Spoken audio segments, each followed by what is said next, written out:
नमस्कार श्रोताओं, स्वागत है आपका अपने YouTube चैनल शशि वाणी पर। एक बार की बात है, महाराज युधिष्ठिर श्री कृष्ण से कहने लगे, हे भगवान, आपने मुझे सभी एकादशियों के महात्म्य बताकर बड़ी ही कृपा की है। अब कृपा करके मुझे पौष मास की शुक्ल पक्ष की एकादशी के विषय में भी बतलाइए। इस एकादशी का क्या नाम है और इसके व्रत का क्या विधान है और क्या विधि है और इस व्रत को करने से क्या फल मिलता है, यह सब मुझे विधि पूर्वक बताइए। भगवान बोले, पौष मास के शुक्ल पक्ष में आने वाली इस एकादशी को पौष पुत्रदा एकादशी कहा जाता है। इस संसार में जिस किसी को भी संतान की प्राप्ति नहीं होती, उसे यह व्रत अवश्य करना चाहिए। इस चर और अचर संसार में पुत्रदा एकादशी के व्रत के समान कोई दूसरा व्रत नहीं है।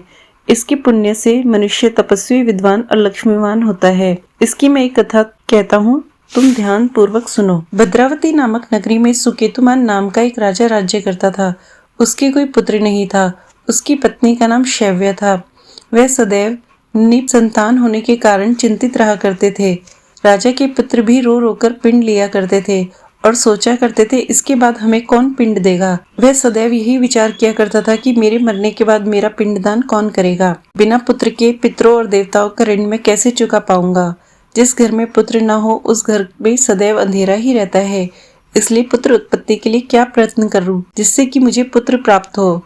जिस मनुष्य ने पुत्र का मुख देखा है वह धन्य है। उसको इस लोक में यश और परलोक में शांति मिलती है। राजा इसी प्रकार रात दिन चिंता में लगा रहता था। एक समय तो राजा ने अपने शरीर को त्याग देने का निश्चय भी किया, परंतु आत्मघात को महान पाप समझकर उसने ऐसा नहीं किया। एक दिन राजा ऐसा ही विचार करता हुआ अपने घोड़े पर चढ़कर वन को चल दिया तथा पशु और पक्षियों और वृक्षों को देखने लगा। उसने देखा कि वन में सिंह, बंदर, सर्प आदि सभी भ्रमण कर रहे हैं। उनके दृश्यों को देखकर राजा सोच विचार में लग गया। इसी प्रकार आधा दिन बीत गया। वह सोचने लगा, मैंने कई यज्ञ किए, ब्राह्मणों को भोजन से तृप्त भी किया, फिर भी मुझे संतान सुख नहीं मिला। राजा प्यास के मारे अत्यंत दुखी हो गया और पानी की तलाश में इधर उधर फिरने लगा। थोड़ी दूरी पर राजा ने एक सरोवर देखा। उस सरोवर में कमल खिले थे और सारस, हंस आदि सब विहार कर रहे थे। उस सरोवर के पास ही मुनियों के आश्रम बने हुए थे। उसी समय राजा के दाहिना अंग फड़कने लगा। राजा इसे शुभ शगुन समझकर घोड़े से उतरकर मुनियों को दंडवत प्रणाम करके उस आश्रम में बैठ गया। राजा को देखकर मुनियों ने कहा, हे राजन, हम तुमसे अत्यंत प्रसन्न हैं। तुम्हारी क्या इच्छा है, बोलो। राजा ने पूछा, महाराज, आप कौन हैं और किस लिए यहाँ पर हैं? कृपा करके मुझे बताइए। मुनि कहने लगे, हे राजन, आज संतान देने वाली पुत्रदा एकादशी है।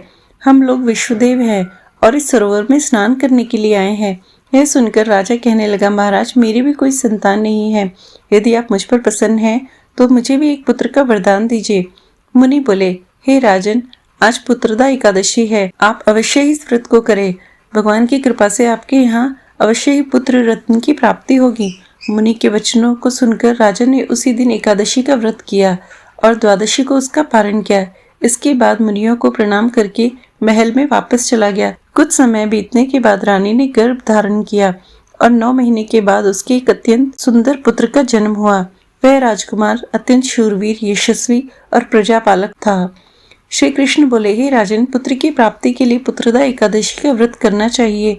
जो मनुष्य इस महामाते को पढ़ता है, सुनता है, उसे अंत में स्वर्ग की प्राप्ति होती है। राधे राधे।